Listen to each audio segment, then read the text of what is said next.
Isa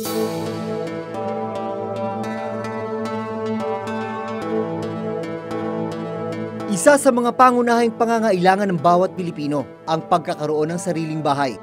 Sa buong bansa, nasa 1.4 milyong pamilya ang maituturing na informal settler o walang sarili at maayos na tirahan. Ang National Housing Authority at maging ilang lokal na pamahalaan binigyan ng mandato na magtayo ng abot-kayang pabahay para sa mga mahihirap. Ito, semento. Sanang bumabagsak siya eh. Pag ginanon mo, big sabihin, may konti yung mix ng semento. Pero ang ilang itinayong pabahay ng gobyerno, iniwang nakatiwangwang at hindi naman natitirahan.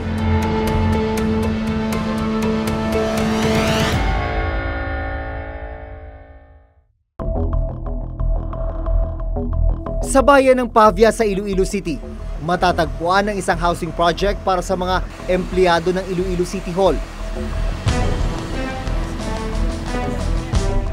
Sa halagang 200 pisong renta kada buwan, maaari na sanang magkaroon ng sariling bahay ang mga empleyado ng munisipyo ng Iloilo. Pero pagdating sa pabahay, halos hindi mo na makita ang mga housing unit. Pag nandito ka, titignan mo tong area na ito, parang talahiban lang. Pero lapitan natin itong loob, makikita mo, ayan, makikita mo, nakatiwangwang na housing unit. Ilan lang yan sa maraming unit dito sa area na ito na matagal lang nakatenga. Patunay na nakatenga itong napakaraming talahib.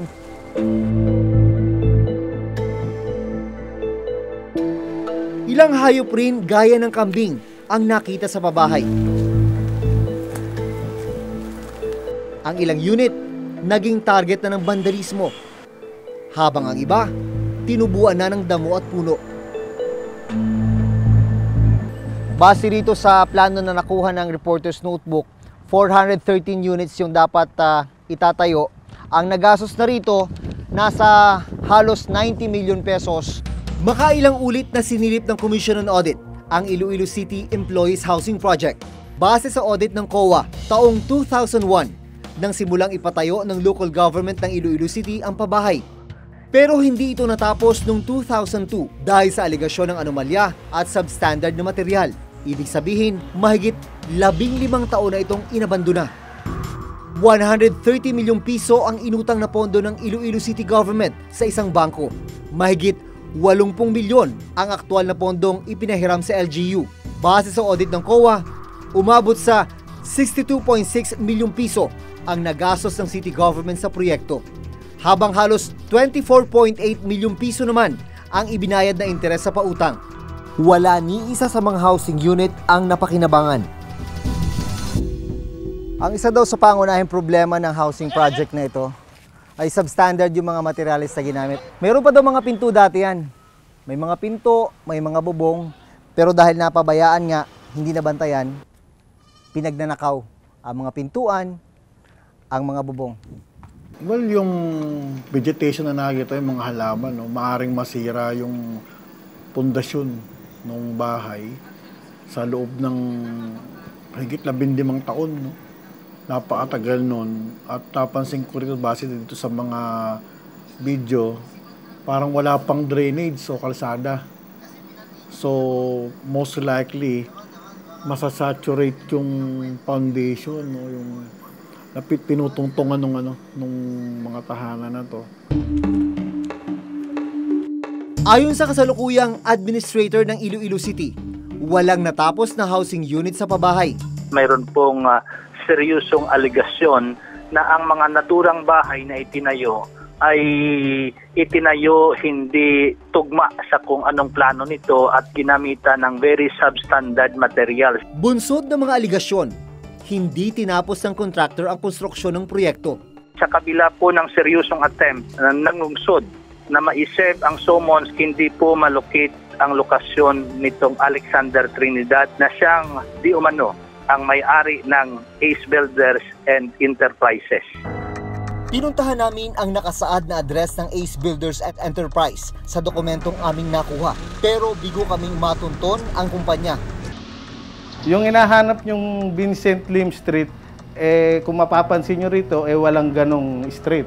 At dito naman sa Ortigas Center, yung hinahanap nyong kondo, wala rin ho rito sa Ortigas Center na nasasakupan ng Barangay San Antonio.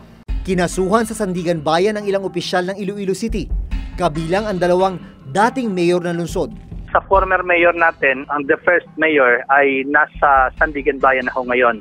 Nakitaan ho ng probable cause na sampahan sila ng violation ng anti-graft.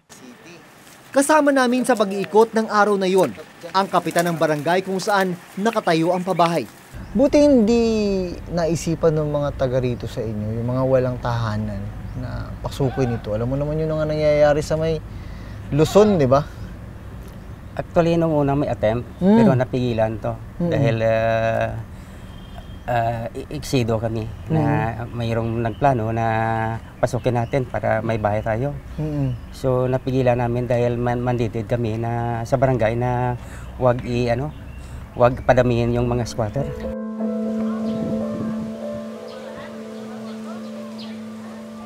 Sa gilid lang ng inabandonang pabahay, nakatira ang 66 na taong gulang na si Mang Nicolas Castillo. Dati siyang empleyado ng Iloilo City LGU bilang city assessor sa loob ng mahigit 2 dekada. Isa lang si Mang Nicolas sa higit 400 empleyado ng Iloilo City Hall noon na tinagit maging benepisyaryo ng pabahay. Kasi marami rin ng empleyado sa City Hall na walang bahay. Nag-umpa-umpahan, wala akong lupa, wala akong bahay. Squatter lang kami dito sa Barangay Ungkaono. Kaya gusto ko sana makalupa at saka may bahay rin. Dahil nakatira malapit sa babahay, nakita rin daw ni Mang Nicolas ang paglubog ng mga housing unit nang minsang dumating ang malakas na bagyo. Ang height man ng bahay at tapos kung mayroon namang nakaano dito ng bagyong ano ba yan?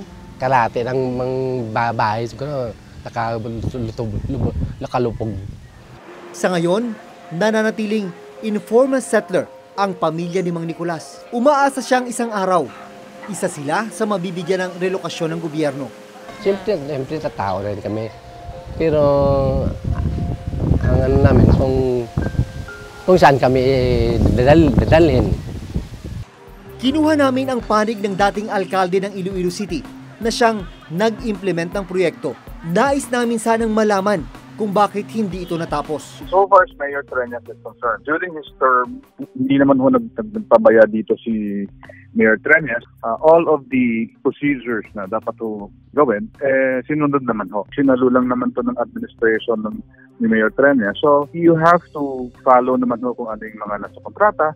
Samantala, sa panig ni dating Mayor Mansueto Malabor, limitado raw ang kanilang partisipasyon sa pag-aproba at pagpirma ng kontrata sa pabahay.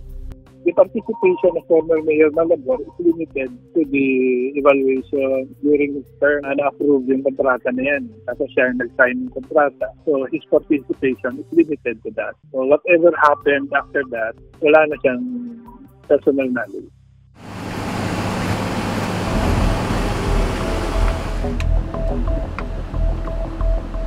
Sa Iligan City, Lanao del Norte, matatagpuan naman ang Bay Vista Village Housing. Nasa 400 million pesos ang inilaan na pondo ng gobyerno para magtayo ng nasa 1,400 housing units para yan sa mga pamilyang nawala ng tirahan dahil sa bagyong Sendong. Sa datos na nakuha ng Reporter's Notebook mula sa NHA Iligan, 1,170 units ang bilang ng naipatayong housing units. 331 sa mga ito ang okupado. Ibig sabihin, nasa 839 housing units ang hindi pa rin naookupahan.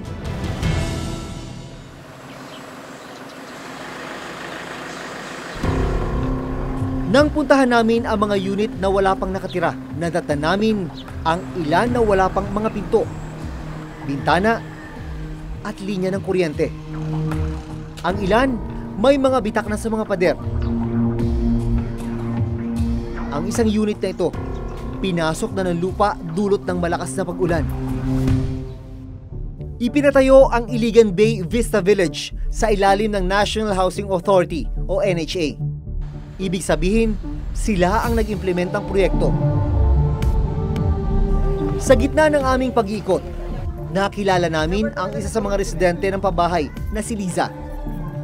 Maging sila na nakatira na sa pabahay, marami pa ring idinaraing na problema. Kailan na-award sa inyo? Atong July 31. July last year. July 31 last year. Tapos, pero dito na kayo nakatira? Natungan mo. Ha? Natungan mo, kung mag-kuryente. Wala pang kuryente. Paano ang buhay niyo paggabi? Ay, mo reflex mo po ang hayag dili. Na may kuandira, suga, sa kurman. Hayag, mga po dili na mga silingan uban. Bukod sa walang kuryente, wala ring supply ng tubig. Dito iniimbak yung supply ng tubig para sa mga taga rito. Water bladder ang tawag dito. Napasok dyan yung rasyon ng tubig. At kung kakailanganin na ng mga residente, doon na binubuksan. Pero kahapon, nagrasyon dito. Ngayon, yan ang laman. Tungo dito yan, pag binuksan nila, buksan nila yan. Diyan ngayon, mag-aabang yung mga residente. Mula nung lumipat sila rito, yan na yung isa sa pangunahin nilang problema. Ang kakulangan ng supply ng tubig. Para ma-turn over mo ang isang bahay, at least yung basic needs ando na. Kung wala pa mang permanent Meralco installation, at least temporary electrical facilities. Tubig, pag wala ka pang water installation, may rasyon ka ng tubig. Bukod dun sa kakulangan sa supply ng tubig, ito pa yung problema ng mga nakatira rito. Yung kanilang mga daan, yung ibang parte, may semento. Yung iba, ito, puro bato. Isa ang pamilya ni Evelyn sa mga umaasang mabigyan ng unit sa Bay Vista Village Housing. Nasira ng bagyong Sendong ang bahay ni Evelyn. Sa ngayon, nakikitira siya sa bahay ng kanyang anak sa Iligan. Kayo po ba yung nag-a-apply na magkaroon ng babae? Sa ano lang po, doon lang ako sa CSWD nagpunta noon kasi yun yung proseso noon na may ano, doon mo napupunta para sila yung maglista ng pangalan namin. So, nung nakita nila yung green card ko nga, may nakalagay na ngang isa. Hindi na daw kami qualified doon sa pabahay. ESA o Emergency Shelter Assistance ang pinansyal na tulong na ibinigay ng DSWD sa mga biktima ng kalamidad. Wala na ko ng gana nung sabihin nila yun eh. Kumbaga pa, kung ganun pala yung ano doon, yung 5,000, hindi ko na yun kukunin. Ano naman yung 5,000? Yung isang poste, hindi na yun magkakasya. Sa kasalukuyan, nasa mahigit 800 housing units ang nananatiling nakatiwangwang sa Bay Vista Village sa Iligan. Pinuntahan namin ang satellite office ng NHA sa Iligan, pero hindi sila nagpaunlak sa amin ng panayam. So kung may mga questions kami tungkol dun sa housing nyo dyan, sa kanila, so hindi nyo makakapagbigay ng detalye dito kung ilan yung occupied doon, ilan yung completed na. Para alamin kung ano ang estado ng mga pabahay ng NHA, maging kung magkano ang nagastos at ilan na ang nakatira sa mga housing project, nakipag-ugnayan kami sa kanilang opisina. Sa ngayon, kinakala pa ng NHA ang mga datos at dokumento bago magpaunlak sa amin ng panayam.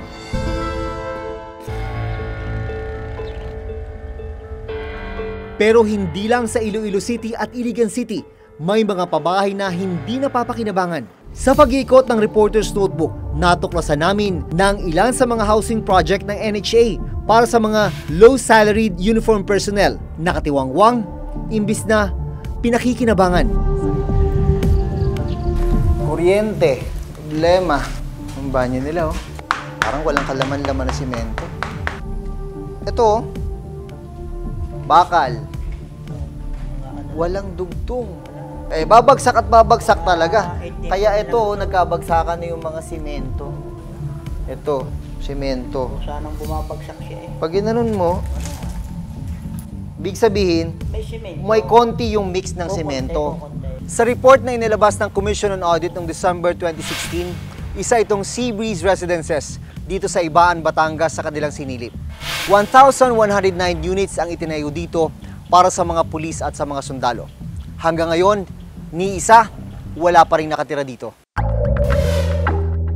Nasa mahigit 190,000 na mga housing units ang naipatayo na ng NHA para sa mga pulis, mga sundalo, mga informal settlers at maging sa mga biktima ng Bagyong Yolanda. Sa bilang na yan, nasa 76,000 housing units ang may nakatira. Ito ngayon ang nakakagulat. Sa bilang na yan, 60% ang nakatenga, naluluma, nasisira.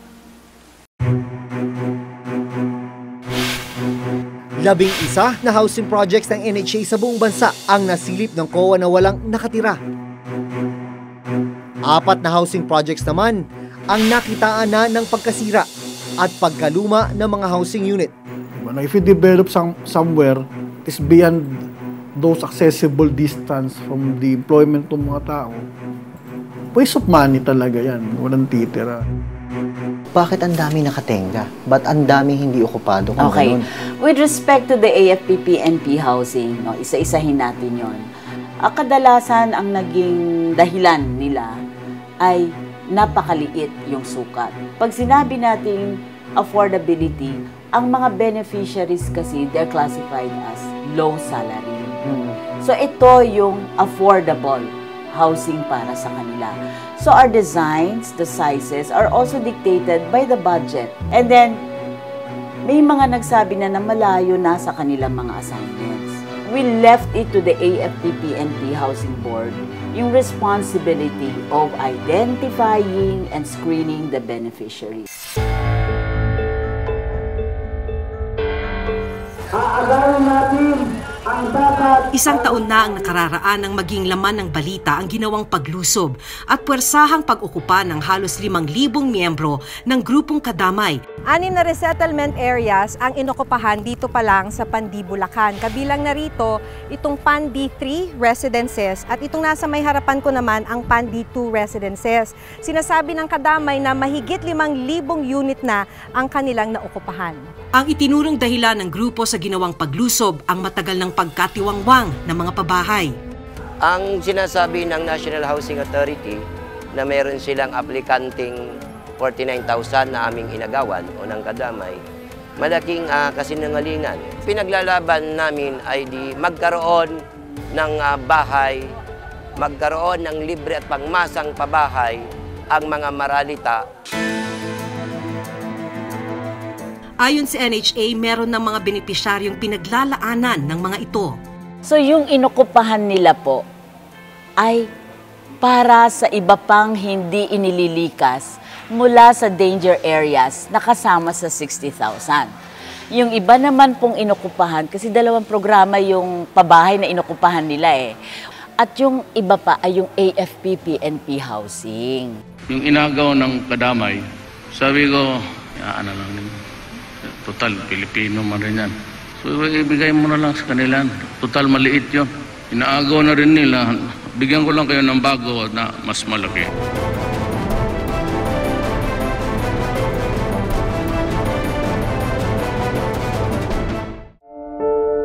May mga lugar sa bansa na pinagtsatsaga ang tirhan ng marami nating kababayan. Habang libu-libong pabahay na walang nakatira at ilang taong nakatiwangwang. Bilyong pisong pondo ang inilalaan at nasasayang sa pagpapatayo ng mga pabahay na hindi natitirhan.